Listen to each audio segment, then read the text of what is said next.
Meanwhile, Republican presidential candidate Donald Trump says he has a plan that would end Russia's war on Ukraine. And for the very first time, we're getting some of the details. Let's turn now to CBC's Caroline Bargut, who's in Washington and following the story. Caroline, the details are actually coming from Trump's running mate, J.D. Vance. What's he saying? That's right. J.D. Vance is saying a lot more about Trump's plan to end the war in Ukraine than Donald Trump is. On Tuesday, during the U.S. presidential debate, all Donald Trump said is that he has a plan, and now we're hearing a little bit more about it. Let's hear from Donald Trump himself. I'll get the war with Ukraine and Russia ended. If I'm president-elect, I'll get it done before even becoming president. Now, Vance was on the Sean Ryan podcast this week, and he said that Trump gets a lot of credit for his strength, but not enough for his foreign diplomacy. He said in Trump's plan to end the war in Ukraine, both Ukraine and Russia would get something that they want.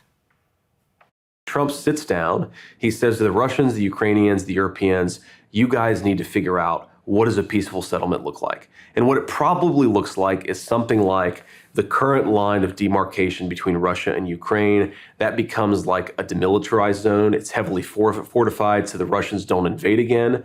Ukraine remains its independent sovereignty. Russia gets the guarantee of neutrality from Ukraine. It doesn't join NATO. It doesn't join, some of these sort of allied institutions.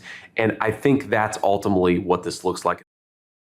Vance didn't explain exactly how this demilitarized zone would work or who would police it. Now, in June, Russian President Vladimir Putin put forward his own ceasefire plan. In it, he wanted Ukrainian troops to withdraw from 4 Russian-held territories. He also wants Ukraine to end its bid for NATO membership, and he wants the West to reverse the sanctions that it imposed on Russia. Caroline, naturally, under American law, Trump is not in a position to be negotiating on his own with foreign powers while the actual president, Joe Biden, is sitting in the White House. But nevertheless, he's been a president and he's a candidate again, and this plan is getting a lot of attention. Are we hearing anything in terms of a response from the Ukrainian side to this proposal?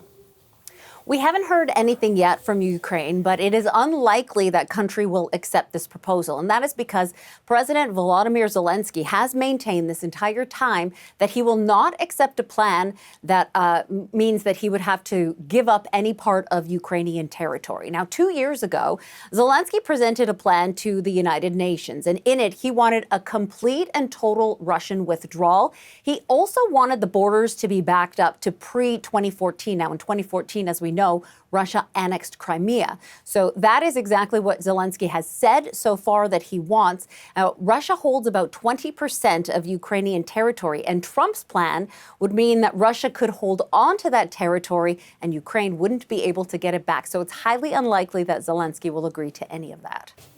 Okay, CBC's Caroline Bargut in Washington. Thank you. Thanks.